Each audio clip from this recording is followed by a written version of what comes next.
Hi everyone, we're just going to wait a few minutes for Alyssa. Told her to come at 8:35 so we can just make sure everyone's here. Talia, I'm just driving home, so I'm listening, but I'm going to... Okay? Okay, good to have you, Miriam.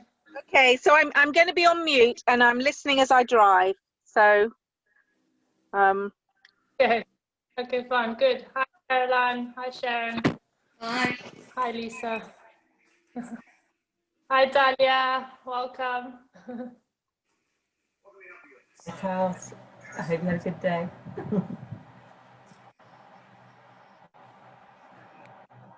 Yes.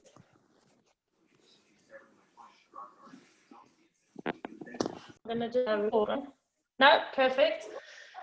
Just a quick introduction. No one likes long introductions, but I'm just very excited to be able to share Alyssa here on our forum tonight. Alyssa and I are new friends, I should say, and we're part of an international cohort of educators and mentors, learning together, growing together, and supporting each other in their roles. Can everyone just mute Rose iPad? She belongs to me. I will. Okay. We're in the supporting roles of as an international cohort. So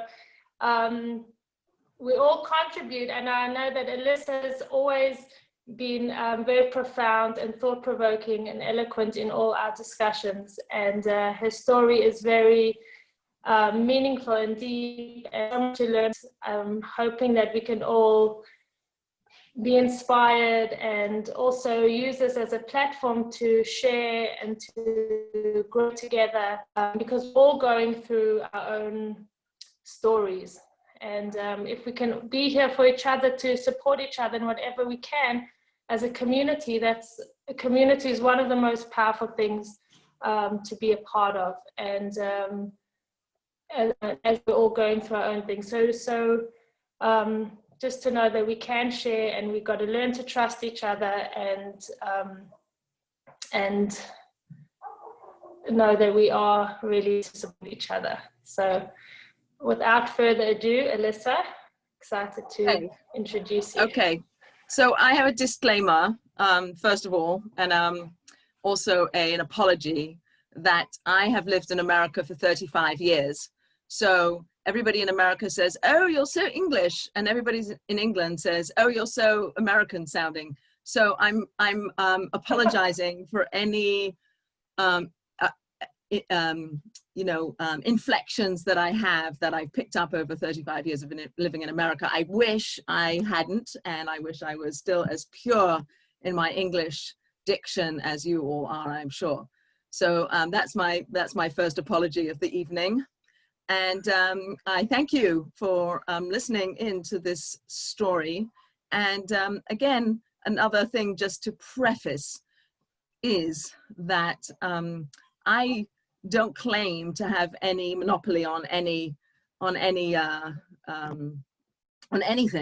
And all I'm doing is taking experiences that I've had in my life and thinking about them, and then sharing them in the hope that they will inspire or motivate or be food for thought for other people. So really it's just about sharing my story in the hope that it will be meaningful to other people to hear.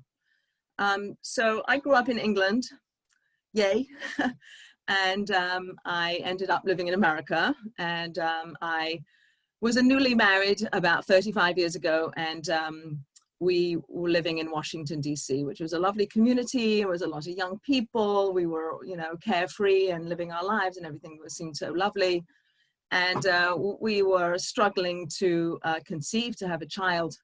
And after several years of attempting and all the struggles and pains that come along with that, I was pregnant. I became pregnant, and it was very exciting.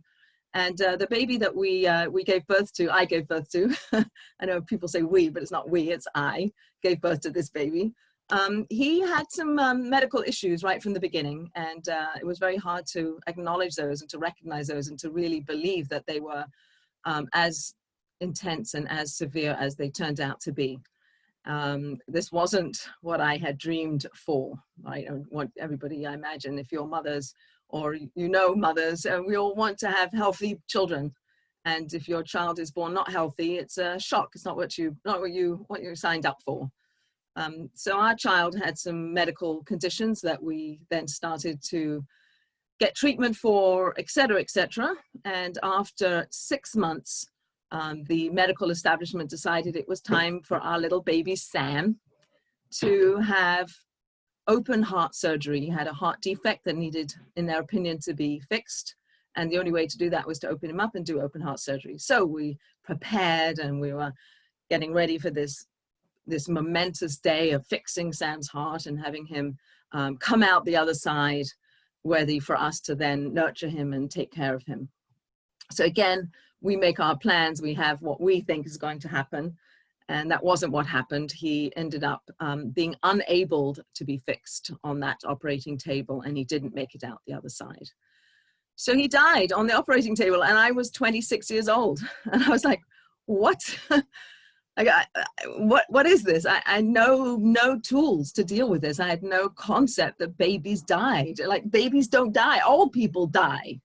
Or nobody in my domain, nobody in my world, young, it wasn't something I had any experience about. And so when my child died, it was beyond being able to comprehend or describe how that was, that initial trauma of finding out that he had died.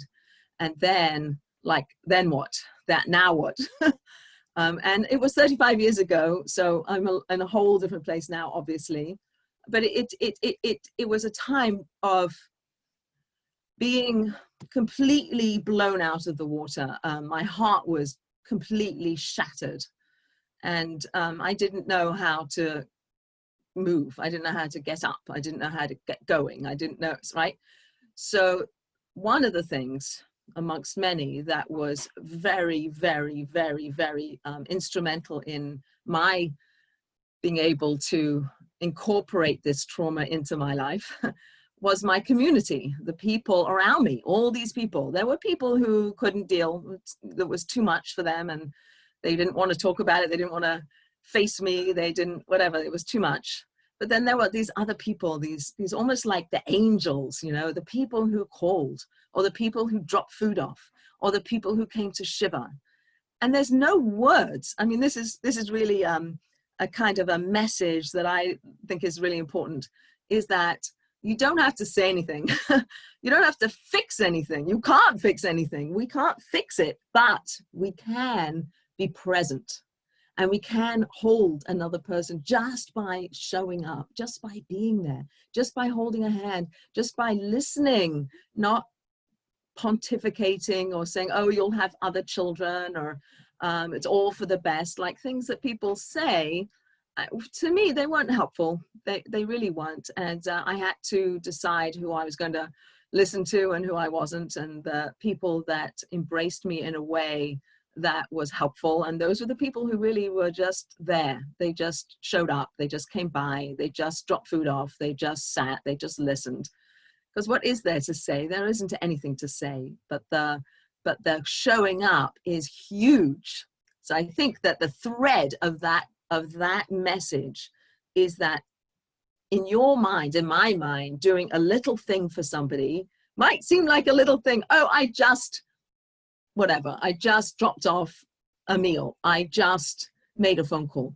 But from the receiving end, I can tell you, it is huge. It is somebody saying, I see you, I love you, I think about you, you matter, you mean something to me. Like, it was such a powerful lesson to me. Like, I never really experienced anybody giving to me. I sort of figured out things, or my parents took care of me, or whatever. I had a very smooth childhood, and this was the first time I had to really, I was so blown open that these small acts of kindness was so monumental in my interpretation of what they were doing. And I actually even still have notes that people wrote me, and it's 30 years ago. He would be 30 if he was still alive. 30 years ago, I still have the notes in my drawer. Why? Because they were so meaningful, and I don't look at them anymore, but I used to look at them and say, like, his life mattered.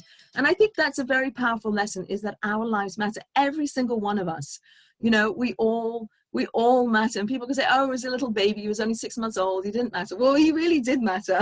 And he really did change the world, and he changed my life, and he changed whoever he came into contact with. And maybe 30 years later, he'll a little bit change your life. And so those ripples, they keep going out.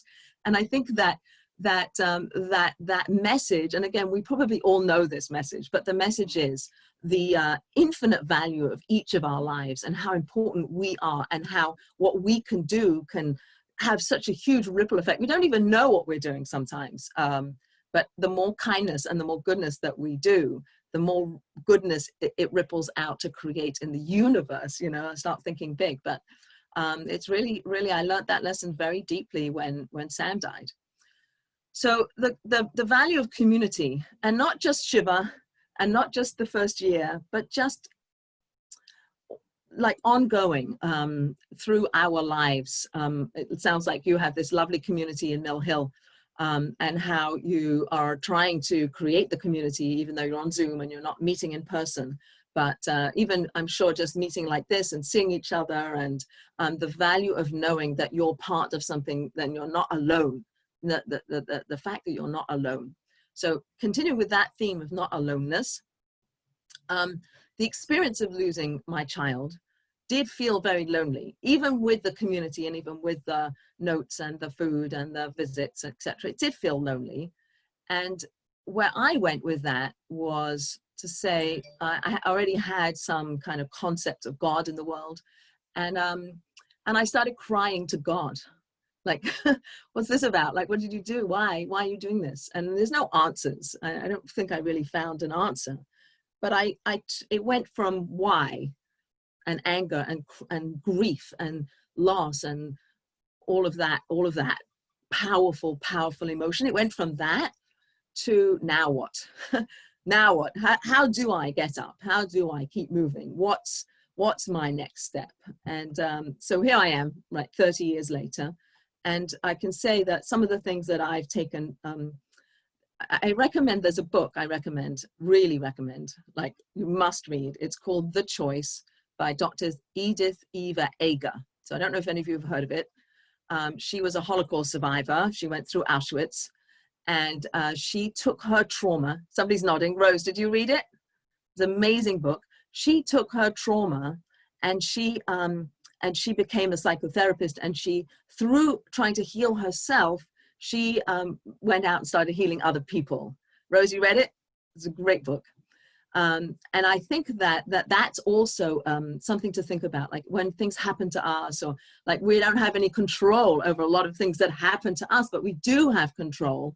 I'm going to quote Dr. Edith Eva Eger. We have control over our thoughts, how we perceive them, what we think about. So she decided she didn't want to be a victim. She wanted to thrive, right? And at some point, I think that without actually maybe consciously thinking about it, I was 26 years old. Like, this can't be the end. I got to be able to get up and get going. I got to find like what it is that I'm going to use, and how I'm going to keep moving through this, and try. I didn't know it at the time, that there actually was another side to come to. And it wasn't that you put the grief behind you and you moved on from the grief. It's you took the grief, you took the pain, and you integrated it. So you become a new person with that as part of you. And I do think that, again, I'm just telling you what I think.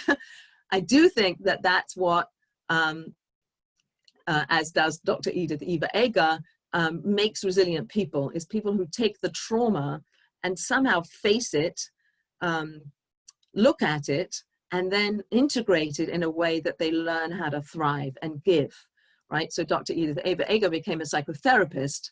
And whether it's now I know what it means to go to a shiva house, even that, I know that it doesn't help sometimes to chit chat about other things, and that the mourner is really mourning. Maybe they're not really mourning, but if they're really mourning, to be quiet and just to let them be in control of what they want to say or what they want to share, or how much you know, to be quiet, to be able to listen to what the other person, the mourner, wants to share with you. And I think that I learned to do that by my own experience of sitting shiva. And again, I'm taking the lessons and then playing them forward. It was helpful to get notes, so I write notes to people when they have a loss. Acknowledge the loss. I'm so sorry that you lost your mother. Like things like this that really are very meaningful to people. So I learned how to play that forward. The other thing that I took out of the loss of Sam is the really deep recognition that our lives are gifts, are a gift. I don't know how many of you have children, but I did think that children were just a given. Like, you have children, or you're alive, we're alive. But post Sam, I have a greater appreciation, I believe, for the fact that we don't know how long we're going to be here. And obviously with COVID, we're much more aware of that. I know the London community has been hit particularly badly, or a lot of losses in the London community, as all over the world, as so many people are feeling this, facing our mortality.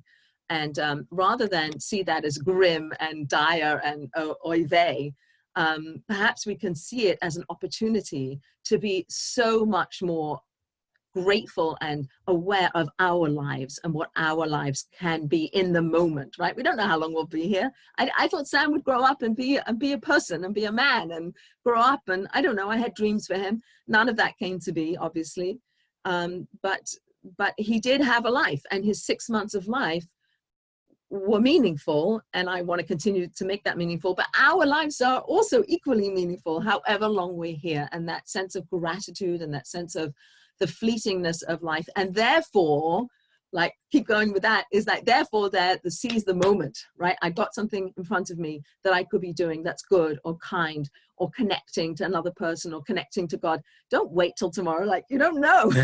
I don't want to be morbid. I really don't want to be morbid, because it really is about being empowered through the sense, the knowledge that we know that our lives won't last forever. Let's really like recognize that right this second and say, okay, so it won't, nobody's will, we're all going to die, but I'm alive today. What can I do today? How much can I do in this day, in this moment? And we, as Talia, I know, has been introducing this 40-year booklet, which I have right here. It's all over the world. And it's a fabulous, fabulous tool written by Lisa Levine and Aliza Bulo. But the idea is that we are in a time period here in this month, this Jewish month, right before Rosh Hashana and Yom Kippur, of introspection, of trying to be more in touch with ourselves and trying to understand what we, each one of us, bring to the magnificence of the world. You know, each one of us is important, each one of us is necessary, each one has a soul that's animating our bodies, and we're all interconnected, and we all matter, and we're all on a boat together. So how are we going to sail this boat, and what's my role? What's my contribution? And so this booklet has different ways and different things to think about to help us get in touch with ourselves, so that we can try to baby steps, you know, mend a relationship, do a kindness, think about what we're about, where we're going, what we're doing, what our relationships are to each other and to ourselves. So I highly recommend, however you're doing it in your community, to take a look at the book and see, even just on your own, to do some of the exercises. If you share them with people, I came on a little late, but I heard Talia suggesting that you share them. I mean, it means you have to be a little bit vulnerable. That might be hard, but in that vulnerability comes growth, and comes a sense of understanding yourself. So none of us are perfect, and none of us really have it covered. And we're all just figuring it out. There's a story in the oral tradition about a man on a boat. So he's on this boat, and it's sailing along, and he decides he's going to drill a hole under his seat. So he starts drilling a hole under his seat. And the other people on the boat are going, what the heck are you doing? You can't drill a hole under your seat. We're all going to sink if you drill a hole under your seat. And he says, well, it's my seat. And so the concept is we're all on the boat together. And if we drill holes and if we drill a hole under our seat, we're all going to go down. The converse of that is, the flip side of that is, if we help each other, if we support each other, if we encourage each other, if we motivate each other, we're all going to rise and we're all going to sail on this boat together. And I think that's a really lovely way to think about the world. And especially as women, we have that capability of sharing and not judging, and just being able to help each other along, because we're on a boat together and we're all interconnected, and we're all interconnected in a very profound way. And that's another thing I think I learned from the loss of Sam. So when he died, I died. There was a part of me that died with him. And I didn't really understand that, but I think again, it speaks to this idea that our souls are all interconnected, and all the souls, your soul clusters. It says we go through generations as sort of soul clusters, that the people in your life have to be in your life. Like, you don't get to choose who your parents are. You don't get to choose who your children are, but they're there for a reason. They're here to help us grow. And I think that's another very powerful idea. Like, I knew that I had this link to Sam. And then when he died, I didn't know where he went. And so I started researching where do souls go when they die, which is fascinating. I'm happy to come talk about that another time.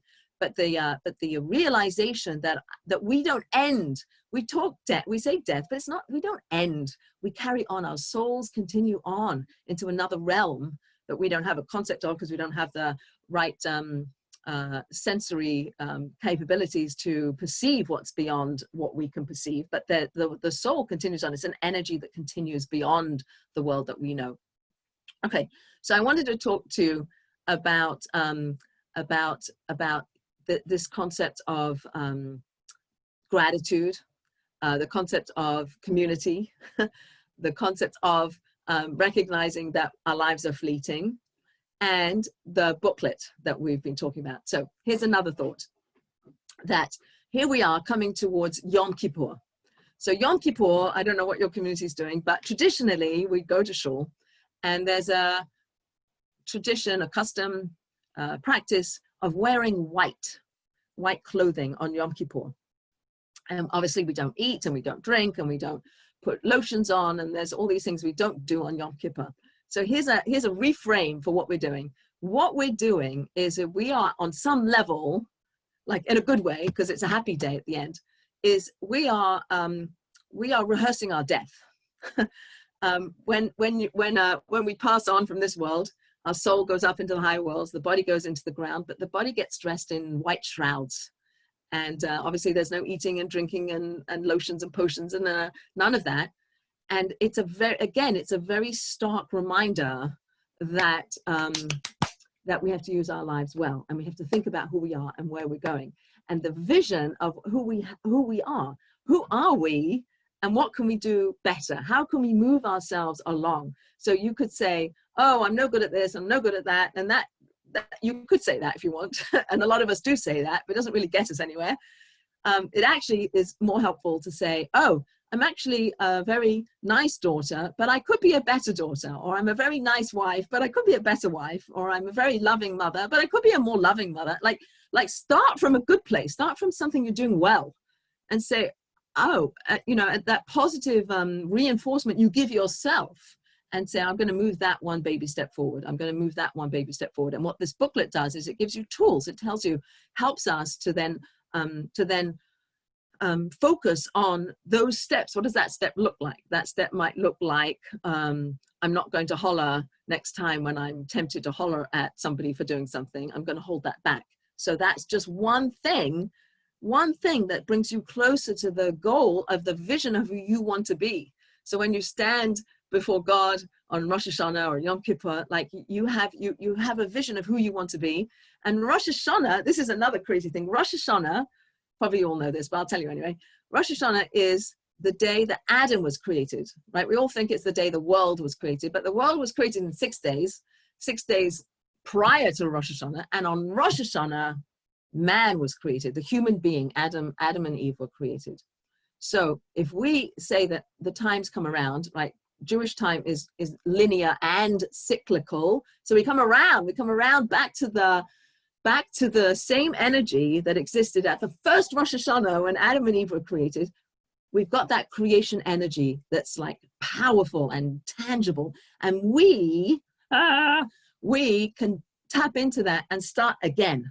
That's an amazing gift that God gives us, that we literally start again. It's like a baby being born. So this month leading up to Rosh Hashanah is like being in the womb. You didn't know it, but you're all in the womb. And we're going to get born on Rosh Hashanah. So who do I want to be when I'm born on Rosh Hashanah? And yes, I've still got a long way to go, and I might not stick to it, and I might end up being the same person I was before all of this. However, on Rosh Hashanah, when we're standing there, we are there's a mindfulness. I know that might be American term, but there's a intention or a thought that we have that actually, I want to be this person. This is the person I want to be. And Rosh Hashanah is a day to imagine ourselves being that person. And just by imagining it, we can create it. So again, go back to what we're in control of. What are we in control of? A lot of the world we're not in control of, but we are in control of our thoughts and how we see ourselves. So even if we reframe that this season, that's huge. So that would be another thing. I'm sort of mingling my story with Rosh Hashanah and Elul lessons, so excuse me for that. So I just want to finish with the story. So Sam died, and it was so tragic, and it was so sad, and it really, really, really, really, really was. And then I went to, did a lot of things to try to keep myself moving. And at some point I stopped crying. I just cried and cried and cried and cried and cried. And then I stopped, and then I sort of cried out. I cried myself out, and it was like, okay, now I've got to get up and I've got to get going. And I tell you, this amazing thing. So I had mentioned at the beginning how we had some infertility issues. And so now the thought of going back to all these doctors and starting with all this, it was like, do I have to do that again? And my husband came home from work one day, and he said, somebody at work, their niece, she's 18 years old, she's at university, and she's pregnant, she's Catholic, she doesn't want to, she can't keep her baby, she can't take care of her baby. Are we interested? Are we interested? Are you kidding me? Like, all I wanted was life, like, there was so much death, you know? And here's my husband. It's like, doesn't happen. I don't know if it happens in England, but this is very unusual for somebody to approach you, me, somebody, and say, I have a baby, would you like it? That's essentially what they were saying. And my husband comes home and he says, are we interested? And I went, yeah, like, of course. So, long story, not going to go into all the details, but this baby, so we met the birth mother, and she wanted to give us her baby. Like she wanted to give us her baby. It's just beyond, like, again, like this sense that life is a gift. And here's this young 18-year-old saying, I can't do this. Will you take care of my baby? I was like, oh, you know, the tears are going, and it's very emotional because I had lost my baby, but I didn't want to lose my baby. And she didn't want to lose her baby either, but she couldn't do it. And so with tears streaming down her face, she handed her newborn baby to me and my husband. And I'm receiving this baby saying, I'm going to be, and I keep in touch with her. I'm still in touch with her because we recognize the loss that she has. Again, I might be projecting my loss onto her, but I wanted to know that Sam was okay. Where was he? Where did he go? Does he need me anymore?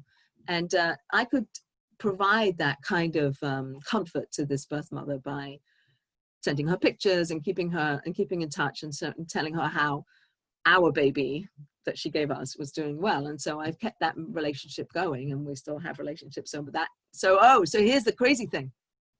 So we start going back into the infertility world, because maybe you're aware, but sometimes, very often, birth mothers change their mind. And sometimes they change their mind like at the last minute. So you get all your hopes up and you're like, okay, this is happening and my life's going to be better, and you have your plan, and then the birth mother changes her mind. So like, we're very aware of that. So we're very anxious. And so we went back into the infertility world trying to see, well, one way or the other, please God, we'll have a baby. And so I got pregnant again, but we didn't tell anybody, could keep that secret. And then the birth mother calls us, and she said, her mother called and said, so, you know, my daughter went into labor, so the baby's coming. So wouldn't you know it, drum roll, please. The baby was, this baby, who is our daughter now, was born on the yard site on the anniversary of Sam's death. Right? 1 year later, the exact day, the same day, we went to the grave of our son in the morning. We put a headstone on his grave. And then we went to the hospital where our newborn daughter had been born the same day. You can't make this stuff up. Well, what's that about? So I'll share something with you, which I think is really interesting. And I think it's interesting because my go-to thinking is that God's orchestrating this all. God's here, God's figuring it out. God's, you know, that baby had to touch down in this world. You had to be his parents. He was only destined to live for 6-7 months. You provided for him everything he needed. Then he continued on his journey. You were left bereft, but God, I'm going to help you. And here's another baby born on his yard site to tell you that I love you, and I'm going to give you this new baby. And I'm pregnant at the time. So is it going to be another baby with a heart condition? No. I don't know. So we bring Sophie home from the hospital, and it's so much joy. It's so lovely. Can I believe it? I can't believe it. I can't believe it. And I do want to add here another thought, which is, I don't know if anybody here has experience with adoption, but when you adopt a baby, you realize again in a different way that the gift you have, somebody gave you the baby, you know, like, yes, when you have a baby, it's a gift, but it really, really felt like a gift. And because she was born on his yard site, it felt like he had, like, by the way, in case you don't see this, I'm going to like shake you up a little bit. This is what's going down over here. So here's this baby. And then 7 months later, I gave birth to a little boy. So they were 7 months apart. And then 4 months later, I found out I was pregnant again with no intervention. And so we had 3 children under 2. Going from a place of difficulty and struggle and strife and in the dungeons, in the pit, in the like not knowing what would be. And then within no time, within that blink, our lives had twisted and we were now overrun with children, which was lovely. I don't think, I hope I have never complained about my children. But it was the foundation of our parenting was having lost Sam. And so I do believe that we're different parents because we had that experience. And I'm going to share with you, I don't know how much time, I know I've probably overrun my time frame, but I have an addendum. I have an addendum to this story. And again, it's not, I didn't make any of this up. Child number 3, the daughter that was born. So Sophie was the adopted child, then Jacob was born 7 months later. And then out of nowhere comes Sonia. Sonia is now 28 years old.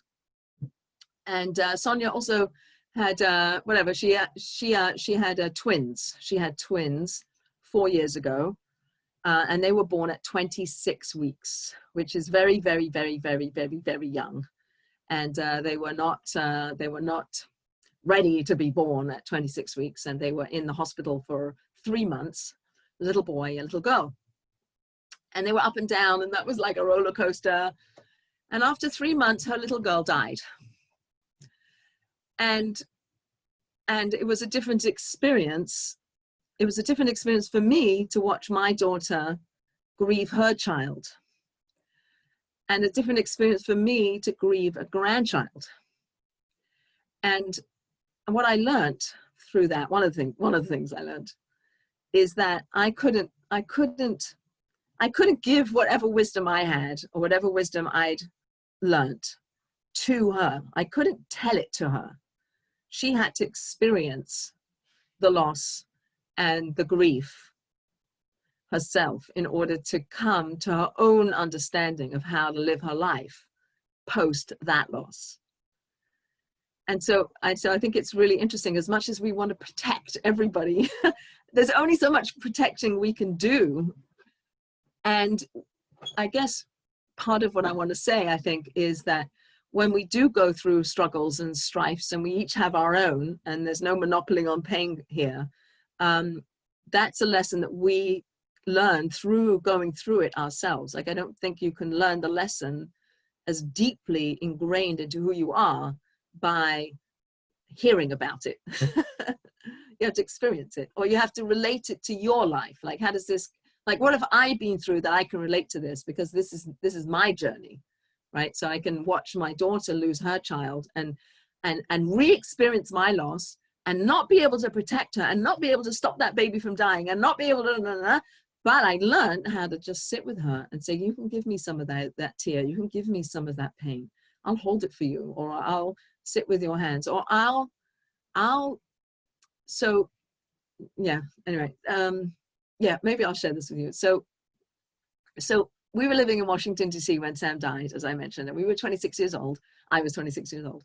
Washington, D.C., downtown, Georgetown, probably not very aware of it, but it's mostly young people. It's young couples. It's interns on the Hill. It's like a young, thriving young people's life. There aren't too many families that belong to the synagogue in downtown D.C. Most of them live out in the suburbs.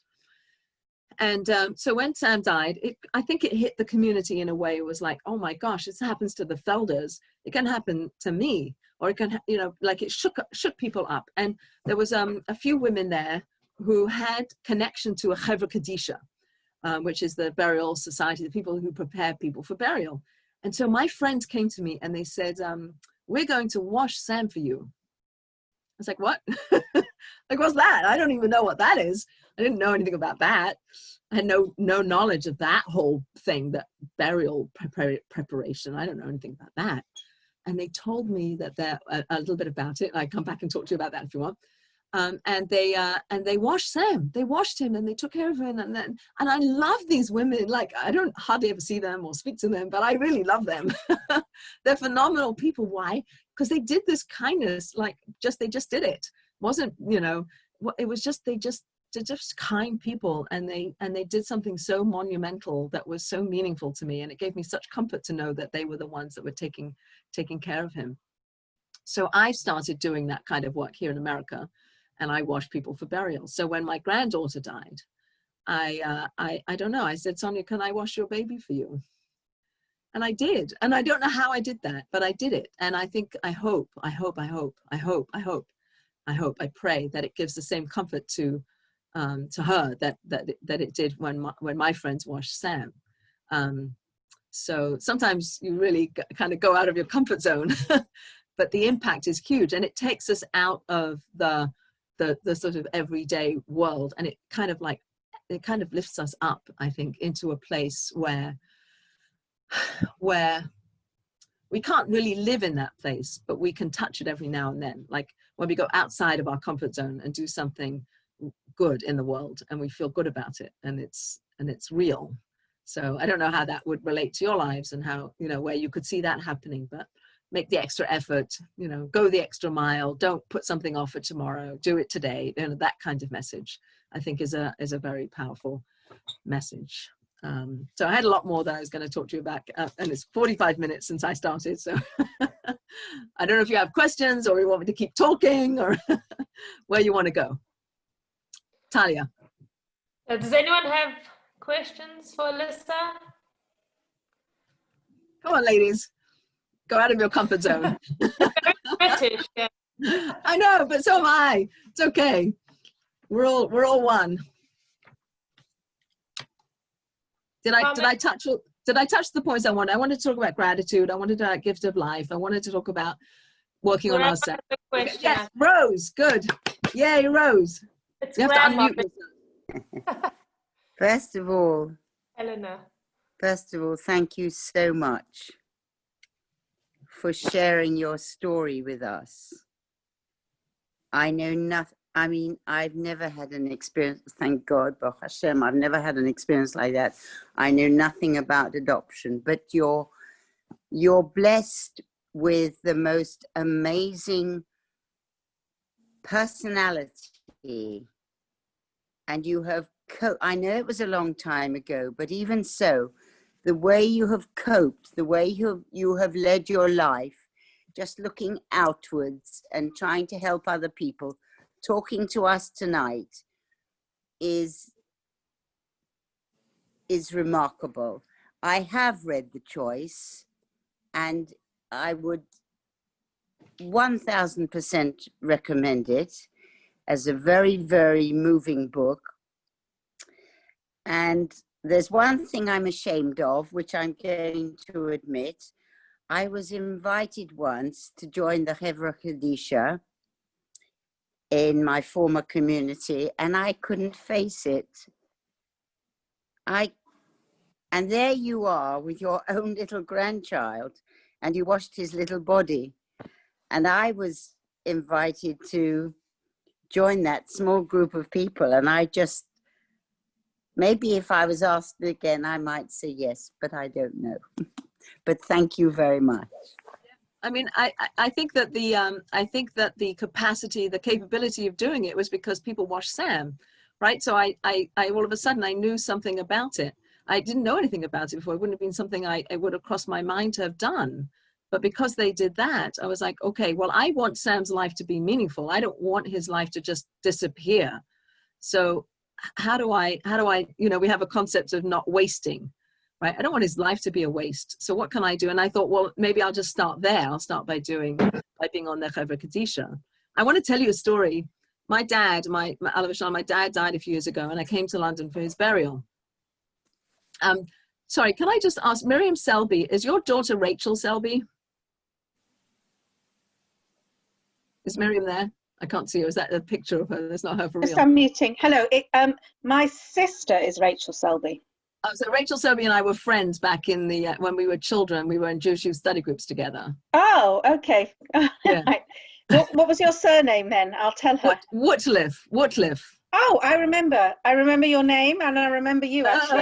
I was a little bit younger, but I remember you were on the National Fad, yes? Yeah, I was, yeah. I remember you very clearly. How lovely That's so to funny. hear you speak. Yeah. Great. That's so lovely. So anyway, right, so I was part of this Jewish youth group called Jewish Youth Study Groups. I don't think it exists anymore, but that was how I lived in Brixton. I grew up in Brixton. There wasn't much going on in Brixton, I have to say. Probably still isn't. And so I came in for my dad's Levaya, and I go to Bushy, who's buried in Bushy, and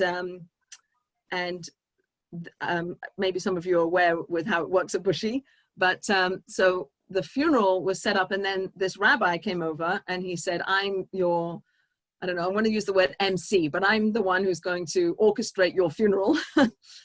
And he comes over and he says, do you remember me? And I was like, no, sorry, I don't know. And then I looked at his name tag. He had a name tag. And I looked at his name tag and I went, oh my God. So he was somebody that I knew from study groups. He was somebody, we were teenagers together.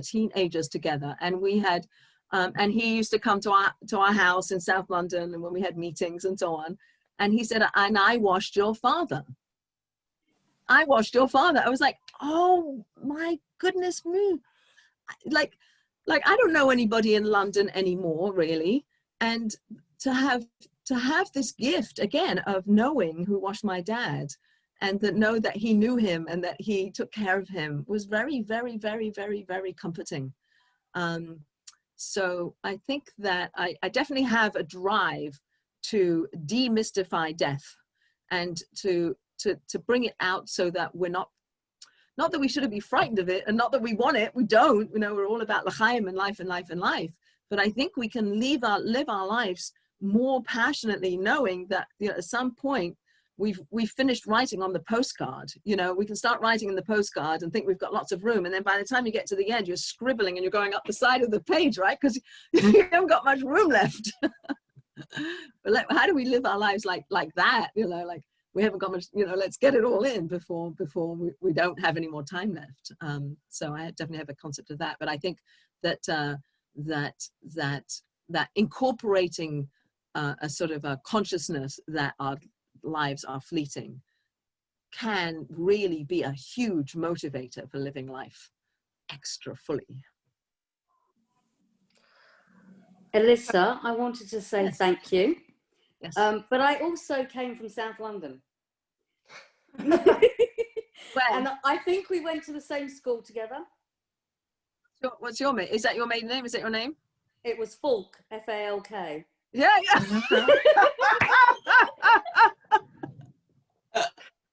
So we went to the same school. Hi, nice to see you. You too. So I until you said Woodliff, I sort of recognised you, but I wasn't sure. But It's yes. my American accent. Well, it's a very English accent, yes. But I Oh, remember that's you from so school. funny. And you obviously had a lot of friends that I knew because I grew up in Beckenham. So funny. That is so funny. Yes, I do remember you. I haven't changed. About 40 years ago.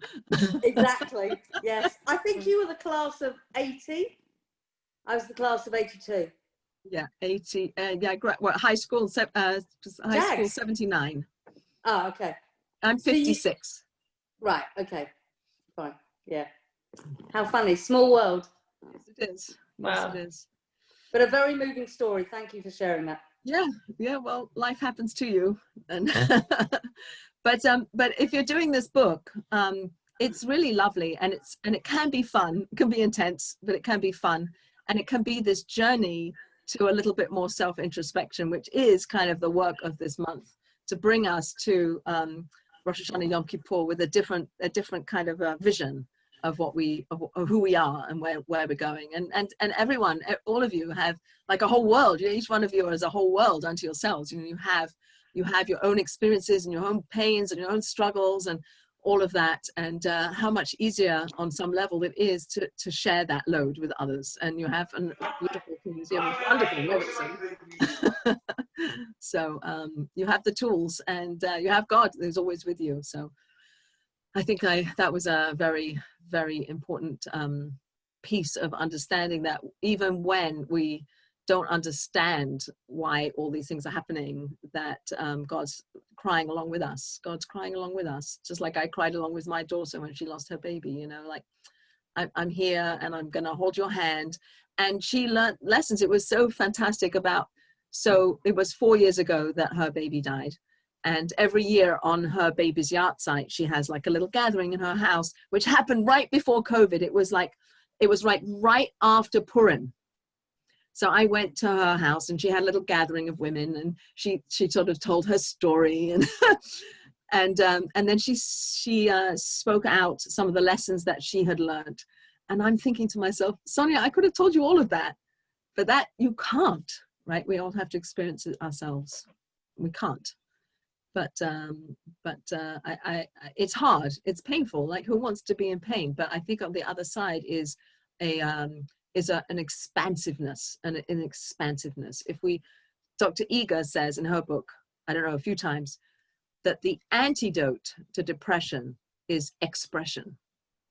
And however that expression, whether it's speaking or writing or art or music or dance or prayer or whatever, however it is expressed in your unique way, it's definitely, I think, a truism that if we don't express grief and trauma and loss and suffering and pain, that it goes in and then it will come out in other ways. I mean, by being angry or whatever, but to express it. I joined groups. I went to groups for infertility. I went groups for people who'd lost a baby. I did everything, and some things resonated and some things didn't. But I kind of like try to figure out what's my mode. Like, how do I, best take this trauma and make it mine, and then celebrate it, I guess. Like, at the end of the day, I would say now, 30 years later, I really would say I was blessed to have suffered with Sam. I definitely say that with a pure heart. My husband doesn't. He's like, there's no way that I could say that. He's still very much in rather not have had that happen. Wow. Wow, that's so powerful, Alyssa, and thank you so much for sharing. I also just want to add, just in terms of what I'll call her grandma said about the Chevra Kadisha, and that I think each of us in our own way does our own thing. And, you know, we don't have to experience other people's things to come out and to move. But that we each have our own capacity. And this is what I want to say, that from your story, I realized how much capacity we really have. I think sometimes we don't believe how much potential we have, how much power we have, how much connection we have, until, you know, unfortunately, we are pushed to the point where we have to grab a hold of that inner strength. But to realize that we have it anyway, even without the struggle, even without having to suffer, we have it anyway. Do you know what I'm saying? So we don't have to feel like we have to endure something to reach deep within ourselves and be great, or great in the sense of our own potential. And I think that maybe one of the goals of the book is that wherever we are, to scratch the surface a little bit, just to start to uncover our own greatness and our own potential, and, you know, the diamond that we all have inside. You know, we just have to scratch the surface and find it, you know, and we don't all have to be working in the Chevra Kadisha, but we can be, you know, supporting each other. And my mother-in-law is she's on the line, on a phone line, so she might not be in the Chevra Kadisha, but she does support many people on a call, on a hotline. So so we all have our things that we can contribute and contribute. So I just want to open the floor. We have a few more minutes. If anyone wants to share or has questions or anything that they'd like to ask Alyssa, myself, and I think even Lisa's on the line. Lisa, if she wants to answer any questions about the booklet. I'd like to thank Alyssa. That was absolutely beautiful. Really, like from the challenge, the beauty that came, and just having met you and having learned with you, and just it's incredible. Really, like, you really touched me. I didn't know that. I didn't know many parts of that story. So just thank you for inspiring us all. And may we all be blessed to use challenge in the way that you have used challenge and turn it into opportunities. And thank you for sharing your beautiful wisdom. And may you continue to go from strength to strength and sharing, using your challenge to inspire others. It's really, Amen. Continue to speak throughout the UK communities. You'll meet lots more friends along the way. And you'll be reconnected with lots more schoolmates and reconnected with lots more people. So funny. Miriam Selby and Sharon Falk. So fun.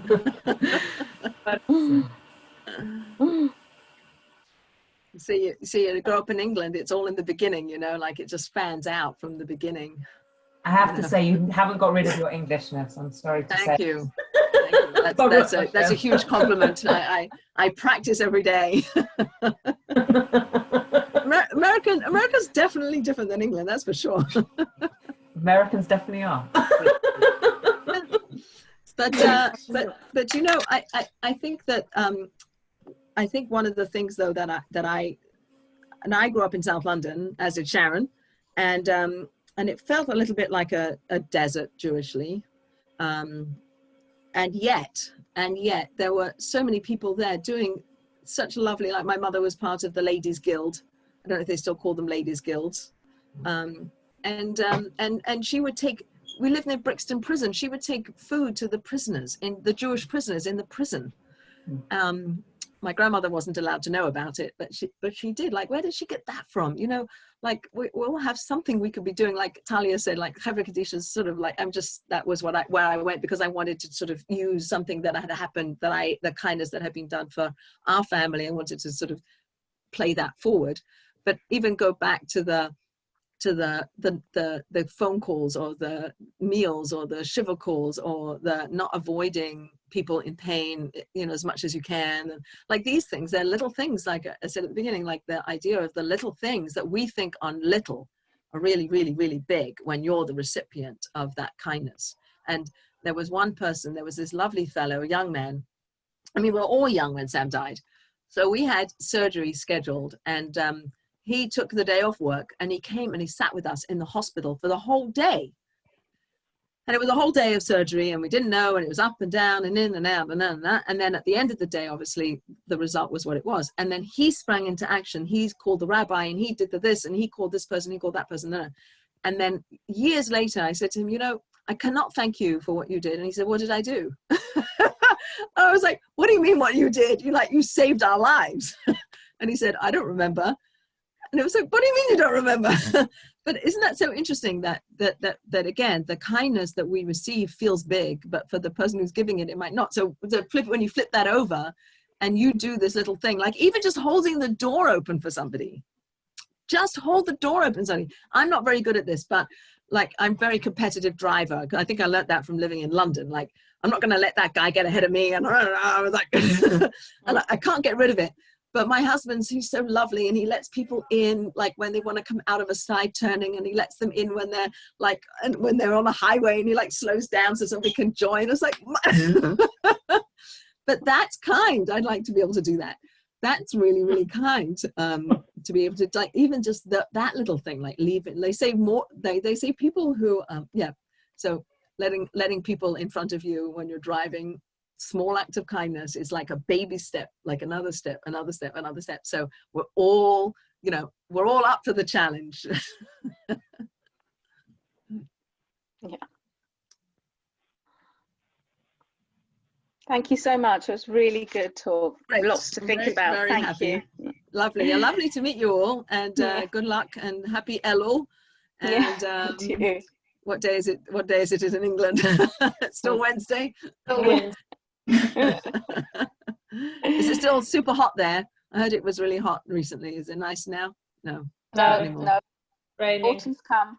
All right. Well, I hope it's a meaningful season, and I hope that you you are blessed with a good year, healthy year, a sweet year, a year of growth, and a year of safety. Thank you so much. Thank you. My pleasure. All right, everybody, have a great night. Bye-bye. Thank you. Have to have you back for the sequel. Yeah, happy anytime. I got a lot to talk about.